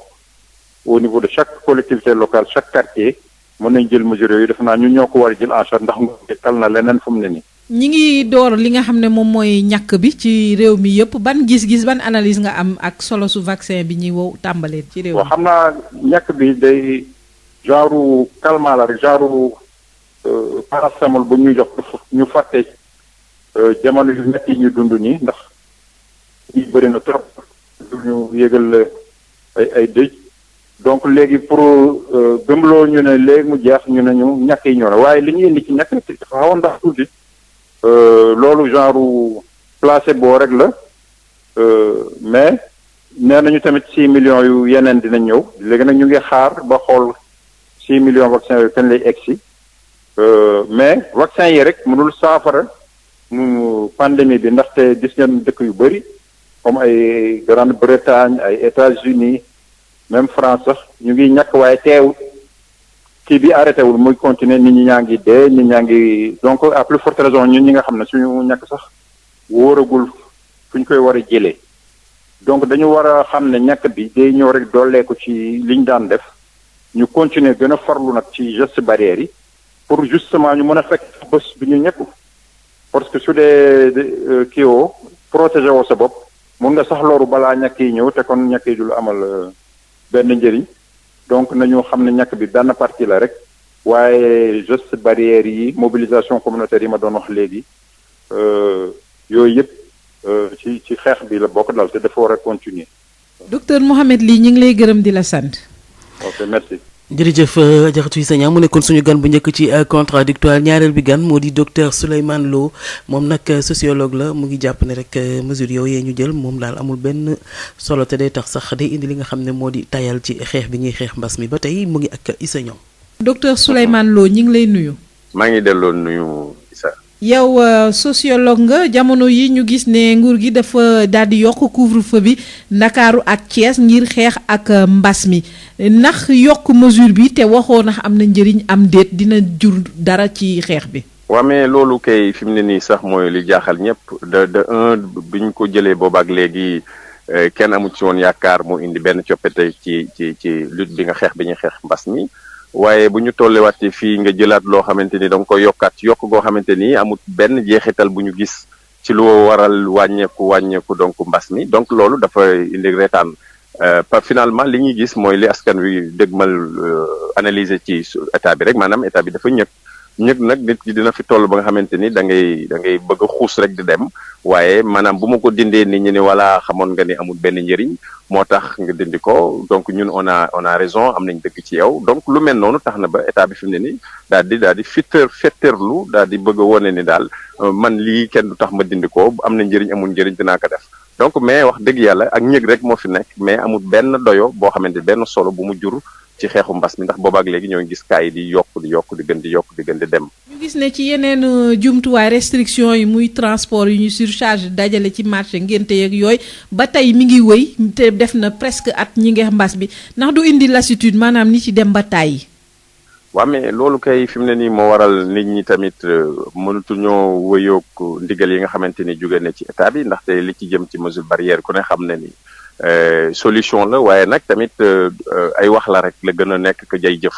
ndaxte ñi ko war a jëfee ñi war a njëkk a joxe respect ñi war a njëkk a respecté dëppoo matuwaay yooyu mooy ñi nga xamante ni ñooy njiitu réew yi ñooy ñi jiite réew mi moo xam autorité fu ñu mën a noonu te si ñooñ lañuy faral di gis ni lu ci ëpp doole bu ñu amee seen soxlay bopp dañ koy taxaw ba mu mat sëkk donc taxawaay goo xamante ni benn du ñu respecté mesure barrière yi bokk na ci rassemblement par conséquent tamit nit ñi bu ñu xool ci ñoom dañ naan ñi du ñu fontoo ndaxte bu fekkee da ngeen am seen xew da ngeen koy doxale ni mu doxale ñun suñu amee suñuy yëg-yëg suñuy xew aussi ngeen bëgg tax ñu daal di koy ñàkkal solo loolu du nekk te rawatina nag bi nga xamante ni toll na ci mbas mi ñoo ngi fàttaliku kaddu yu fi njiiti réew mi waxoon ne nit ñi jéem a xool nu nga xamante ni mën nañ ko dundeek mbas mi nañu dundeek mbas mi ndax mbas mi du fi jeex donc nit ñi tamit jàpp nañu effectivement loolu warta leen mën a teye ñu dem ci seen bérébu liggéeyukaay waru leen a teye ñu dem ci seen i xew-xew moo xam naqar la moo xam bànneex la moo xam également tukki beeg lu ci mel ci transport yi donc finalement fi ñu toll nii luñ ñaan sabar gu tas la dina jafe lool nit ñi fi mu ne nii ñu teg ay mesures yu ñu respecté yàgg nañ koy wax mi boobaak léegi dañuy wax rek ndaxte jëf ji moo néew ndax jëf ji tamit jamono ji ñu toll bu fekkee da nga bëgg a jàngale yar askan jàngal askan da ngay la nga leen di wax dafay fekk nga jiitu ca waaye jigle càngaay joodul sangu moom wax dëgg yàlla romb nañu xeetu jàngale moomu xeetu yare boobu xeetu digle boobu ci askan wi toll ni si jamono ji ñu toll. ñuy door ñàkk bi ngir aar askan wi ndax loolu dina am njeexital ci xeex bi. waaw parce que tamit bu fekkee ni gis nga ni mbir mi di jokkoo saa yu ne ñu xëy mu mel ni tulleeg màlle kaa yi di yokk dégg di bëri benn pexe rek moo fi am ci état bi mooy ñu jéem a xool teg suñu yaakaar yëpp ci ñàkk mi nga xamante ni kat fii ñu toll nii dañ ñi nga xamante ni ñoo gën a sensible ñoo gën a exposé wu ci mbir mi mooy mag ñi nga xamante ni si troisième âge dañu bokk nga xamante ni seen i at toll na foo xamante ni tey ñoo ëpp ci ñiy loru donc ñooñu noonu ñu jéem a njëkkalanteeg mbir yi jéem leen a vacciner jéem leen a aar ba nga xamante ni donte ni sax croix de transmission bi ci ëpp ci ndaw yi lay jóge ñoom dinañu nekk ñoo xamante ni xëy na dinañ ci mucc donc fi mu ne nii foofu la vaccin bi leen waaye nag suñu gisee ni tamit donte ni ñoo ngi koy def te nit ñi dëppoowuñu te ñoom it tamit joxewuñu exemple bi nga xamante moom la ñu war a joxe ci mbirum moytu mi ak yeete gi bu boobaa tamit dina xaw a doy waar ndax te tamit vaccin yi dafa nekk loo xamante ni dafa cher maanaam dafa nekk loo xamante ni li muy coûter ci état bi ci mbirum koom-koom bëri na te état bi mën na dem ba nga xamante ni dootul sax am doole ji nga xamante ni war na ko mën a am pour jàmmarloo ci jëndee ay vaccin yu mel noonu xanaa muy seen ku ko may tax bala la ñoo may nag bala ñu lay may nag ki lay may dafay fekk tamit moom mu daal di faj soxlaam ba pare donc ñu xam ni tamit bàyyi ci xel ni mën nañoo dem ba mu gën a gàllankoor donc c'est vrai difficile na situation bi ñu toll nii vaccin rek moo fi sës comme ñoom ni ñu ko xalaatee donte ni nag askan bi am nañu ci xamante ni seen xel tey na ci ba léegi te loolu du loo xamante ni ba léegi réglé guñ nañ ko pour mën a jublu jëru nekkul. docteur Souleymane Lo ñu ngi lay gërëm di la sant. maa ngi lay fay bu baax soxna si. jërëjëf Fajaratu Issa Niang mu nekkoon contradictoire di ngeen ko am ci suñu yeneen yi jotaayu xibaar incha allah bu ko defee rek ñu daal di ànd ak El Hadj Malick Ndiaye ci li nga xam ne moom la yéen kay xëyee tey jile ci altine ji ñaar fukki fan ak ñaar ci weeru février 2021. Sénégal ku ne dégg na Baye computer te mës ngaa jëflante ak moom ci lépp lu jëm ci informatique léegi nag c'est Baye Global Ingénierie Baye Global Ingénierie lépp loo xam ne da di service de qualité ci la taxaw waaye rawatina nag lépp loo xam ni dafa jëm ci évolution wu seen entreprise cette évolution informatique parce que le monde est devenu digital le nouveau Baye Global Ingénierie met à votre service des moyens techniques et son équipe pour concevoir et déployer des solutions répondant à vos besoins Baye Global Ingénierie a développé un savoir-faire hors pair en apportant aux agences gouvernementales, aux entreprises commerciales et aux organismes sans but lucratif des solutions à leurs problèmes complexes et uniques. Baye Global Ingénierie, c'est un service de qualité, un rapport qualité-prix, prix et performance du matériel optimal, un service après-vente de qualité, livraison gratuite partout dans Dakar, de nouveaux services de développement de sites web, la formation du personnel en bureautique et dans des logiciels d'application. Baye Global Ingénierie avenue Blaise Diagne angle rue 5 en face stade Iba Mar Diop 33 842 71 81 33 842 71 81 ou le 77 529 82 21. Baye Computer devient Baye Global Ingénierie. Nous sommes très tactiles.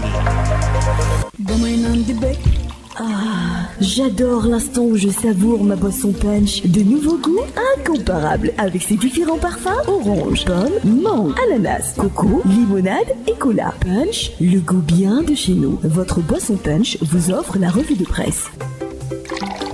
ndoxu waalo ndox mu neex saa yu ñu mare naan waalo la ñuy taamu dafa sel woyof te neex a naan ndoxu waalo moo baax si bépp xew fu mbooloo mi daje waalo mooy teraanga bi ñuy séddoo butel bi neexatee neex a yóbbaale te ñaar fukki dërëm rekk lay jaar ndoxu waalo. DSL plomberie et sanitaire kër gi nga xam ni moom moo leen indil gamme bi gën a yaatu ci wàllu accessoire plomberie lépp loo yittewoo ci accessoire plomberie yëpp wàcc si na DSL loo bëgg ci PVC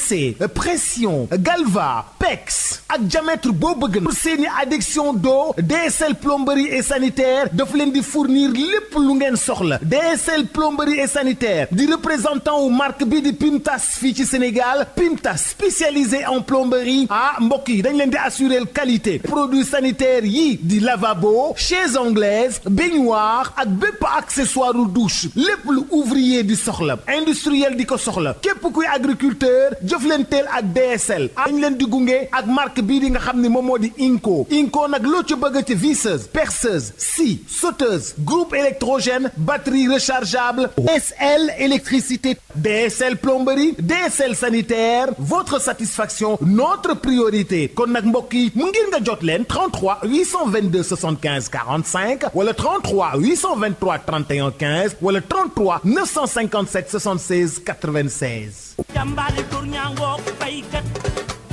Sénégal premier équipement et machine ñu ko naan SPEM ñëpp ràññee ko mu nekk ci domaine u petite mécanisation bi nga xam ni moom mooy yombal képp ko xam ni da nga di baykat ak képp kuy liggéey mu indil ñu nag ay moissonneuse batteuse ci wàllu ceeb bi dañu daan sëgg nekk ci biir sonn lool mu daal di ñuy indil loolu nga xam ni moom moo di moissonneuse batteuse de riz SPEM indil ñu machine bi bàcc gerte gi di séparer gerte gi ak ngooñ gi ñu koy wax batteuse d'arachide d'une capacité de 600 kg par heure amit tamit machine décortiqueuse d'arachide moom mooy machine bi nga xam ni mooy xolli gerte gi jël gerte gi teg ko fii mu doon kemb ba noppi daal di jël xollit yi daal di koy tegee nële te it xollit yi mën ngeen ko jëriñoowaat décortiqueuse d'arachide désherbeuse multifonctionnelle mini tracteur de 24 à 28 chevaux remorque agricole herse rotative ak ay moteur 1115 yoo xam ni am na nag quantité bu doy ba noppi ñu yombal leen njëkk yi SPEM day yëngu tamit ci production tricycle de marchandises ak tricycle de transport de passagers Sénégal premier équipement luy objectif am participer ci loolu nga xam ni moom moo di jëm kanamu agriculture fii ci Sénégal ak ci Afrique yëpp noppal ñi nga xam ni ñoom ñoo di baykat yi woo leen ñu ci 77 724 91 91 wala 77 586 58 59 am nañu showroom ca Kaolack woo ñu ci 77 395 53 83 suñu showroom ba nekk Ross Béthio ci 78 530 50 32 suñu showroom ba nekk Kolda ci 78 173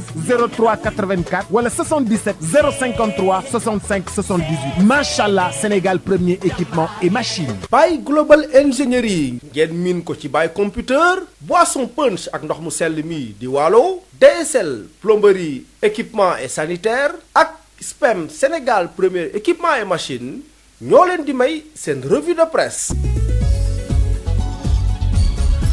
El Hadj Malick Ndiaye. dal leen ak jàmm coowal Ousmane Sonko wàllu mbas mi ak tàggat yaram mu gën a fës yéene kaay génn tey jii nii Sud Quotidien ñoom dañoo jox kàddu kii di Cheikh Bamba Dièye bi nga xam ne kat moom dafay ñaalu li xew ci mbirum Ousmane Sonko nee na kat dañ ko def rek ngir rek fagagal koo xam ne kat dafay xëccoo Macky Sall jëm ci wàllu langue politique gi Cheikh Bamba Dièye démb sax moom moo nekkoon ganuk El Hadji Baye Amérique ci émission objection nee na kat fi mu toll nii ku jéggi leen rek moo leen dese taxawal ak front ngir rek jaamoor la bu baax a baax ak kii nga xam ne moo nekk Macky Sall ndaxte kat mbirum Ousmane Sonko politique rek moom moo ko lal ay dem Mbodj mi nga xam mooy layel Ousmane Sonko yi ay kàddu yu ni mel ci yéene kaay bi ba tey mbirum complot kat moo gën a fës ci affaire Ousmane Sonko ndaxte kat am na sax benn message boo xam ne ko lu yónnee kenn ko bokk ci ñoom far juum nag yónnee koo xam ne dafa bokk ci Ousmane Sonko loolu yëpp ñu ko def ngir rek faagaagal koo xam ne kat bokkul ak ñoom gis-gis ci wàllu politique Le Soleil dafa def taxaw seetlu ci commission ad hoc bi Cheikh Bamba Dièye ak Moustapha Guirassy ñoom dañoo teg seen ndomba tànk ci commission ad hoc boobu noonu di xam ne kat yi fi ni mu tëddee moom jaarul yoon moo tax sax ñu bind nag bataaxal jébal ki nga xam ne kat mu jiite kuréel googu noonu Abdoul Mbow mi nekk vice président bu assemblée nationale indi ci xalaatam nee na kat bàyyi googu Cheikh Bamba Dièye ak Moustapha Guirassy daal di bàyyi du am benn gàllankoor boo xam ne ak njeexital bu mu am nag ci commission bi ni muy doxee yëf yi nag wàllu politique rek moom moo ko lal kaddu yooyu Abdou Mbow mu ngi ko rotal ci yéenekaay bi di Le Soleil commission ad hoc boobu nag moom yëngatu bu baax a baax moo gën a fës yéenekaay bi di L'As ginnaaw ñoom bi ñu geddee woon nag réunion bu mujj bi ñaari député yooyu nag di Cheikh Bamba Dièye ak kii di Moustapha Guirassy ñoom nag bind nañ bataaxal jébal ko président bi jiite kuréel googu noonu di ko xamal ne kat ñoom dañu ñaaw lu yëfi kat ni mu tëddee maanaam jëm nag ci levée immunité parlementaire Ousmane Sonko yëfi kat jaarul benn yoon ci yoon moo tax sax ñoom ñu teg seen ndombo tànk ne kat ñoom bëgguñu fekkee mukk foo xam ne fay defee ay complot ba tey ci yéen kaay bi di réew mi quotidien ñuy fësal ne kat ñoom nag dañoo gis ne dafa mel ni nag assemblée nationale moom parquet bi moo ko abali gët fu ko neex rek lay daal di xool Vox Populi di fësal ne Cheikh Bamba Dièye ak Moustapha Guirassy ñoom tekk nañ seen ndomba tànk les échos di ñuy xamal ne plénière bi nga xam ne moo war a nag sumi malaanu kilaay bi Ousmane Sonko moom dinañ ko convoqué fan yi ñu dëgmal si tey ji sax waroon am daje boo xam ne sax commission ad hoc war nañ ci déglu kii Ousmane Sonko waaye kat Ousmane Sonko moom du ca teew ak tamit bàyyi gi nga xam ne Cheikh Bamba Dièye ak Moustapha Guirassy bàyyi nañ ko fi mu toll nii juróom-ñeenti nit rek ñoo des ci commission boobu noonu maître Abdou Dialy Kane mi layal Adji Sarr yëkkati ay kàddu ci yéen kaay bi di les échos di siwaat tam ci mbirum dossier bi nee na kat amul benn jeexital ci wàllu politique ci mbirum Ousmane Sonko te tamit ci kanam attekaay bi ci la ñuy xam ne nag Ousmane Sonko moom def na wala deful moom Abdou Dialy Kane yemul foofu nee na kat moom kenn rek lay waxal fi mu toll nii muy juge bi ndaxte kat ci kanamu juge bi nag ci la ñuy dëgg di daal di leeree ci wàllu mbas mi yéen kaay bi di Sud Quotidien ak 24 heures di fësal ne yokk gi nga xam ne nag mbas mi yokk na ko ci Ndakaaru ak Thiès moo tax sax njiitu réew mi nag daal di fësalaat lu jëm na ci état de catastrophe sanitaire ci Ndakaaru ak tamit Thiès moo tax sax ñu yokkaat couvre-feu bi nag ba ñaar fukki fan ci weeru mars bi ñu dëgmal si kii di Abdoulaye Félix Diome di ministre bi dénk wàllu biir réew mi di fàttali ñuy tere yooyu nag bokk na ci dox guddi nag 21h ba 5h du matin waaye tamit dajaloo ak tamit lu jëm ci ay wàllu manifestation ci wàllu voie publique tere lépp loo xam ne dem na ci ay dajaloo ci waxtu woowu sax ñu ngi nguuru Sénégal ñu ngi waajal bu baax a baax wàllu ping yi ginnaaw cérémonie de réception bi amoon nag 200 000 doses de vaccin yi nag ñu ngi ko commencé yóbbu ci biir Sénégal gi yëpp suñu naataango yi ci quotidien national Le Soleil di fësal ne camion yooyu njëkk nag départ nañ samedi ca ministère bi ñu nekk wàllu paj gi ngir rek dugg ci biir Sénégal Abdoulaye Diouf Sarr di xamal ne kat matuwaay yëpp dinañ ko jël ngir rek démarrage yu campagne na daal di door talaata na mu gën a yembee ñi nga xam ne kat la ñu ko ping mooy personnel de santé première ligne bi mag ñi ak tamit ñi nga xam ne kat ñu am ay jafe-jafe ci wàllu wér-gu-yaram ci waxtaan woo xam ne seq na ko suñu naataango yi ci quotidien national Le Soleil moom Abdoulaye Diouf Sarr di fësal ne ñàkk dina amee nag te na mu gën a leeree du am benn sikki sak te tamit nee na Sénégal bu mu neex war ngaa mën a ñàkk nag balaa atum 2022 laataa nag campagne de vaccination bi di door ñu jàpp ne kat mbas maa ngi gën di law ci biir Sénégal ba léegi yéen kat bi Les Échos di fësal ne courbe bi kat dafay gën di yokk ndaxte kat ay bés bi ñu génn nag juróomi téeméer bi ñu am wopp si di coronavirus waaye ñu ci bëri nag ci wàllante bi lañ ko jëlee Sénégal tamit wàññi na fanweeri junni nit ak ñaar yoo xam ne am ñu wopp si di coronavirus ak tamit juróomi ci téeméer ñoo xam ne kat dañoo ñàkk seen bakkan ci wàllu tàggat yaram coupe CAF ginnaaw ba mu gagné Platinum benn bal ci dara Jaraaf de Dakar na moom dem na ci wàllu phase de poule loolu moo gën a fës ci yéen kat bi Sud Quotidien suñu naataango yi di xamal ne Jaraaf de Dakar na moom am na tikkeem jëm ci wàllu phase de poule bu coupe bu confédération africaine bu football ginnaaw bu mu éliminé Platinum ci match retour loolu nag jëm ci wàllu tour cadrage Jaraaf de Dakar dafa gañoon ci xaaj bu njëkk ba Platinum benn bal ci dara jeexal liggéey bi nag démb ginnaaw boobu gañewaatee benn bal ci dara ci stade Lat Dior bu Thiès mu nekk nag loo xam ne kat taarix la ci football Sénégal ndaxte guléet ñaari équipe Sénégal nag accès ci wàllu phase de poule yi ci wàllu interclub yi Jaraaf de Dakar nag moom bokk ci cour des grands loolu moo gën a fës ci yéen kaay bi di Les Échos ñaari club Sénégal bokk ci phase de poule yi interclub yi loolu nag mu nekk guléet Jaraaf de Dakar nag moom am na qualification loolu yéen kaay bi Le Soleil moo ko fësal ci xëtam mu njëkk Jaraaf dugg ci taarix footballu Sénégal loolu yéen kaay bi Stades moo ko fësal suñu naataango yi dañuy xam ne tey ji sax la Jaraaf di xam ay adversaire am ci tirage au sort bi maanaam ñan la bokkal poule ci wàllu phase de poule yi Moussa Diatta mi tàggat Jaraaf de Dakar moom yëkkati ay kaddu nee na kat nañu waajal bu baax a baax lépp loo xam ne jëm nag ci wàllu phase de poule yi ginnaaw Teungueth FC ba mu qualifié ci wàllu phase de poule bu Ligue africaine des champions Jaraaf de Dakar na moom tam qualifié na ci wàllu phase de poule coupe CAF mu nekk nag guléet ñaari équipe bu Sénégal ak si fii ci wàllu compétition ci wàllu interclub ci wàllu lamb yéen kii suñu lamb di fësal ne ginnaaw ba Matar ba joxee nag ndigal ngir ñu dooraat wàllu lamb ji waaye am na laaj boo xam ne kat jar naa laaj maanaam nag naka la lamb ji di amee ci waxtu woo xam ne kat bas mi dafa loo fii ci biir Sénégal ak tamit jëm ci wàllu wii club bi li leer ba leer mooy promoteur yi nga xam ne kat ñoom ñu nekk principaux bailleurs ñoom ba léegi ñu déglu nguuru Sénégal dafa waxoon da leen jàppale ci wàllu koppor loolu nag jëm ñu organiser combat ci wàllu wii club mbokk yi jaa ngeen jëf ba beneen yoon incha allahu rabbi Sénégal ku ne dégg na Baye computer te mës ngaa jëflante ak moom ci lépp lu jëm ci informatique léegi nag c'est Baye Global Ingénierie Baye Global Ingénierie lépp loo xam ni da di service de qualité ci la taxaw waaye rawatina nag lépp loo xam ni dafa jëm ci évolution wu seen entreprise cette évolution informatique parce que le monde est devenu digital. Le nouveau Baye Global Ingénierie met à votre service des moyens techniques et son équipe pour concevoir et déployer des solutions répondant à vos besoins. Baye Global Ingénierie a développé un savoir-faire hors pair en apportant aux agences gouvernementales, aux entreprises commerciales et aux organismes sans but lucratif des solutions à leurs problèmes complexes et uniques. Baye Global Ingénierie, c'est un service de qualité, un rapport qualité-prix, prix et performance du matériel optimal, un service après-vente de qualité, livraison gratuite partout dans Dakar, de nouveaux services de développement de sites web, la formation du personnel en bureautique et dans des logiciels d'application. Baye Global Ingénierie, avenue Blaise Diagne, angle rue 5, en face stade Iba Mar Diop, 33 842 71 81. 33 842 71 81 ou le 77 529 82 21. Baye Computer devient Baye Global Ingénierie. Nous sommes très tactiles. J'adore l'instant où je savoure ma boisson punch. De nouveaux goûts incomparables avec ses différents parfums: orange, pomme, mangue, ananas, coco, limonade et cola. Punch, le goût bien de chez nous. Votre boisson punch vous offre la revue de presse. ndoxu waalo ndox mu neex saa yu ñu mare naan waalo la ñuy taamu dafa sel woyof te neex a naan ndoxu waalo moo baax si bépp xew fu mbooloo mi daje waalo mooy teraanga bi ñuy séddoo butel bi neexatee neex a yóbbaale te ñaar fukki dërëm rekk lay jaar ndoxu waalo. DSL plomberie et sanitaire kër gi nga xam ni moom moo leen indil gamme bi gën a yaatu ci wàllu accessoire plomberie lépp loo yittewoo ci accessoire plomberie yépp wàcc si na DSL loo bëgg ci PVC pression galva PEX ak diamètre boo bëgg na pour seeni adduction d'eau DSL plomberie et sanitaire daf leen di fournir lépp lu ngeen soxla. DSL plomberie et sanitaire di représentant wu marque bi di Pimtas fii ci Sénégal. Pimtas spécialisé en plomberie mbokk yi dañ leen di assurer qualité produits sanitaires yi di lavabo chaises anglaises baignoire ak bépp accessoire u douche lépp lu ouvrier di soxla industriel di ko soxla képp kuy agriculteur jëflanteel ak DSL dañ leen di gunge ak marque bii di nga xam ne moom moo di Inco nag loo ci bëgg ci visseuse perceuse scie sauteuse groupe électrogène batterie rechargeable DSL électricité DSL plomberie DSL sanitaire votre satisfaction notre priorité kon nag mbokk yi mu ngir nga jot leen 33 822 75 45 wala 33 823 31 15 wala 33 957 76 96.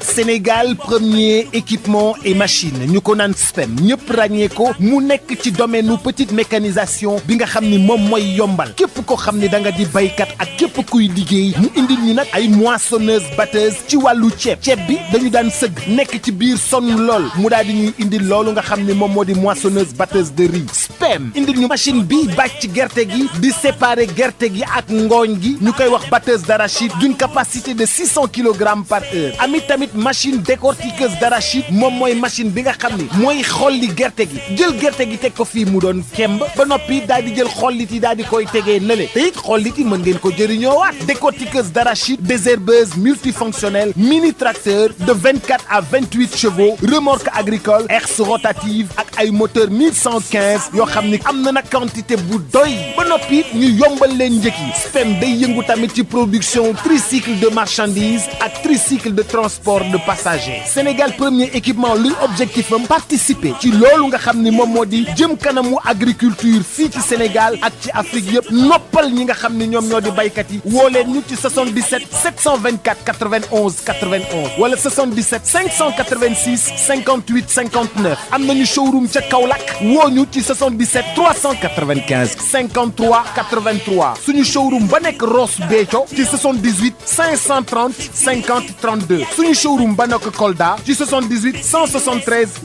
03 84 wala 77 053 65 78 machallah Sénégal premier équipement et machine. Baye Global Ingénierie ngeen miin ko ci Baye computer boisson punch ak ndox mu sell mi di Waalo DSL plomberie équipement et sanitaire ak SPEM Sénégal premier équipement et machine ñoo leen doon may seen revue de presse. ngir seetal seeni loxo jëfandiku leen gel main Valda Val d'Afrique moo leen di may Sud Nutrition. asalaamaaleykum mbokk déglukat yi docteur Bintou Cheikh Seck maa ngi lay nuyu. maa ngi lay fay. ci suñu chronique numéro 207 du ñuy waxtaanee moo di juróom benn mbir yoo xam ne moo ñu war a yóbbee ñuy naan suppu légume docteur ndax mën nga ñu xamal naka la ñuy defaree suppu légume. waaw suppu légume dafa doon loo xam ne lu yomb defar la yu yomb togg la nit ki lay jël benn légume am wala mën na boole légumes yu bari mën na nekk naajo wala courgette wala chou-fleur wala batañse tomate et cetera jël loolu daggate légumes yi. def ndox ci marmitam ak légumes yi boole ci nag bépp saf-safal bu mu bëgg bon évidemment xorom poobar ak yenn herbe yi ak laaj ba noppi loolu yëpp ñu baxal ko ba mu neex rek bu boobaa soit ñu lekkee ko noonu ni mu mel wala mën nañ ko jël aussi daal di ko mixé si pour que mu nekk mu gën a neex a lekk. yan mbir ñoo war a tax ñu war di naan suppu légume. am na juróom benn mbir yoo xam ne tax na daal nit ki war na taamu suppu légume. bi may njëkkee rek mooy ne suppu légume dafa neex parce que ni ñu koy toggee noonu bàyyi ko ñi koy waxee ci nasaraan mijoté maanaam muy baax nànk di baax nànk ba mu ñor. dafay tax cafka wu légume ñaak cafka wu saf-safal yi ñu ci def yépp dafay booloo donc dafa neex a lekk. ñaareel bi mooy ñun ñi Sénégalais xam nañu ni ñuy lekk ci légume doyul donc suppu légume dafa doon loo xam ne mën nañ ko boole ci suñu reer ci guddi gi ba nga xamante ne dinañu am légumes yu doy ci suñu lekkin. ñetteel bi mooy suppu légume dafay indi ay ferñeent yu baree bari ndax ñëpp xam nañu légume dafa bari ferñeent ñu koy wax vitamines minéraux et puis dafa bari gàncax aussi nga xam ne dañ ko soxla pour suñu digestion yooyu noonu yëpp ferñeent yëpp dañuy des ci ndox mi nga xamante ne moom la ñu toggee supp bi te dañ koy naan su ko defee nag ñu jot ci ferñeent yooyu yëpp te dafa baax ci suñu wér-gu-yaram. ñeenteel bi mooy ne suppu légume amul li ñuy wax calorie bu bari maanaam amul ci suukar nekku ci graisse nekku ci te loo xam ne la suñ ko lekkee day tax ñu suur et donc te dafa bari comme ni ñu ko doon waxee dafa bari ferñeent day tax ñu suur et du indi benn jeexital suñu wàllu yaram maanaam du maye yaram du parce que ndaxte richul ci graisse ak suukar. juróomeel bi mooy ci période sedd comme ni ñu nekkee temps yi ñi ñu demee noonu seen naan ndox lu demee noonu surtout ci mag ñi parce que du ñu yëg ne dañu soxla seen yaram dafa soxla ndox alors que seen yaram soxla na ndox donc suppu légume ndox mu baree ci nekk loolu lu baax la ci mën rek indi ndox suñu yaram bi may mujjee mooy xale yi ñu bari ñëpp xam nañu ne xale yi bëgguñu légume en général mais xale yu bari bu ñu leen toggalee suppu légume mixé ko ba noppi dolli ci sax tuuti crème xëy na dañuy bëgg supp boobu donc loolu day fexe ba suñu xale yi di lekk légumes yu doy. docteur dañuy gis ci yenn boutique yu mag yu ñu duppee grande surface ay soupe industrielle yoo xam ne dañ ko defar ba noppi est-ce que soupe yi ñuy togg mën nañ ko remplacer par yooyu noonu ñuy jaay. loolu nag moom loo xam ne la vraiment dama koy déconseiller maanaam li may tegtal mooy nit ki togg suppam këram moo gën fuuf moom ëpp qualité ndaxte soupe yi ñuy jaay ci supermarché yi. supp yooyu ñu ci bari amul sax bariwul légume tuuti légume lañ ciy def ñu waaye dañ ciy nag dolli xorom su bari dina am suukar su buñ ciy dolli et puis ak yeneen yi ñuy wax additif maanaam ay produits chimiques ñu ciy def pour que mënu roog supp légume bu normal te yooyu gënul ci suñu wér-gu-yaram donc nañu togg suñuy supp suñu kër te yomb na. nga fàttali suñu page Facebook. mooy Sud Nutrition rek ma leen di ñaaxaat ngeen gën a bari ñëw leen seet si ñu laaj ñu seeni laaj boo leen amee ay thèmes yu ñu bëgg ñu waxtaanee ci Sud Nutrition ngeen wax ñu ko et puis xam leen ni suñu chronique passée yi audio wala vidéo ñu ngi ko posté ci page boobu Sud Nutrition. may jaajëfal Val d'Afrique di la jaajëfal docteur Bintou Cheikh Seck. jërëjëf Rosalie. ngir seetal seeni loxo jëfandiku leen gel main Valda Val d'Afrique. moo leen doon may Sud Nutrition. jaajëf Sud Nutrition ni ñu koy amee altine bu nekk rek bu ko defee rek ñu daal di wéy dem ci ki nga xam ne rek moo di Marie Rosalie Ndiaye moomee la ñuy desandil ci info santé. seetal seeni loxo jëfandiku leen gel main Valda Val d'Afrique moo leen di may Sud Nutrition. asalaamaaleykum mbokk déglukat yi docteur Bintou Cheikh Seck maa ngi lay nuyu. maa ngi lay fay. ci suñu chronique numéro 207 du ñuy waxtaan. Yotox anti-moustique mooy aar mag ak ndaw ci bépp matu-matu yoo am na booy piis ci rido yére ak moustiquaire ak booy diw ci yaram. Val d'Afrique moo leen di may seen journal de la santé. asalaamaaleykum mbokk déglukat yi dose vaccin anti Covid 19 yi nga xam ne ñoom la ñu jagleel diwaan yi nekk ci biir réew mi samedi la ñu bàyyeekoo fii ci Ndakaaru gannaaw ab cérémonie de coup d'envoi boo xam ne ministre de la santé et de l'action sociale Abdoulaye Diouf Sarr moo ko def di yëgle nag ne talaata dina fekk dose vaccin yooyu egg fépp fa ñu war a yegg ci réew mi mu yokk it di leeral ne séddale vaccin yooyu le dina door ci diwaanu Thiès laataa ñoo kaa jëfee ca diwaan yi nekk ca bët gànnaaru réew mi door a yegg ci yeneen gox ak diwaan yi président bu comité régional de gestion des épidémies de Thiès di dellu si ci disposition yi nga xam ne amal nañu ko ngir jëfe bu baax a baax bile campagne de vaccination muy gouverneur bu région bu Thiès Mamadou Moustapha Ndaw ci micro Babacar Ndaw. si vaccin bi tamit li ma si doon wax nii rek ñu leen si ñaan que nit ñi dem vacciné wu ji ñu dem vacciné wu ji te bàyyi wax yi ñuy wax je pense que su du yoon a vaccin fee jàngoro yu bëri duñu fi jóge ñu yaa leen koy wax sànq ñun bi ñu nekkee xale ngas li mu rey kenn xamul ñaata la man mënu wax ñaata xatit laa am yoo xam ne ngas wala mu yóbbu donc saa wu ñu demoon vacances bu ñu dellusee noonu la ngas yóbbu na si bëri bëri bu dul loolu sa xale boo xam ne dafa lagaj comme on dit yaa na bay également bëri bëri polio dafa bëri woon trop mais léegi feebar yooyu gisatoo ko xale yi ngasatuñ waaw polio amatul lu ko dindi mooy ñàkk il faut donc ñu delluwaat bi ñàkk nangu ne ñàkk gaaw na nag xëy na mais mun naa wax ne jamono joo xam ne lépp a gaaw nouvelle boo am ni tey 5 minutes bu ñu waxoon fi wax joo xam ne du noonu dans 5 minutes mun tax si Sénégal yëpp donc lépp a gaaw na léegi donc je pense que si contexte boobu tamit mun na si jàpp ne loolu tax vaccin bi gaaw na ñu jàpp également que ñëpp sotoo tamit jàngoro yi parce que ñëpp la lëmbee donc ku nekk yaa ngi def effort pour trouver vaccin ku nekk yaa ngi def effort pour am ay test yu bees donc c'est normal je pense que ñu am vaccin rapidement donc nañu dindi suñ xel ne dañ ko fi indi pour lii wala dañ ko fi indi pour lii mag ñi la ñu njëkk a ciblé surtout mag ñi xam ne dañu am jàngoro nañ ñëw ñu vacciné wu suñu paree dinañ continuer ñu xam ne mag lañu peut-être amuñu jàngoro ñu xam ne am nañ jàngoro mais li ñu wax à peu près 20% population lañ nar a ñàkk loolu itam ça va prendre des mois donc li ñu war a def mooy continuer vraiment mesure barrière yi maa leen si wax de baax jàppaleen si mesure barrière yi nga ko ne di ko respecté si yaakaar naa si boobaa la ñu mën a xeex maladie mbokk déglukat yi fii la ñu yem ak yéen ñu yendoog jàmm. Yotox anti-moustique mooy aar mag ak ndaw ci bépp matu-matu yoo am na booy rido yére ak moustiquaire ak booy diw ci yaram. Val d'Afrique moo leen doon may c'est le journal de la santé.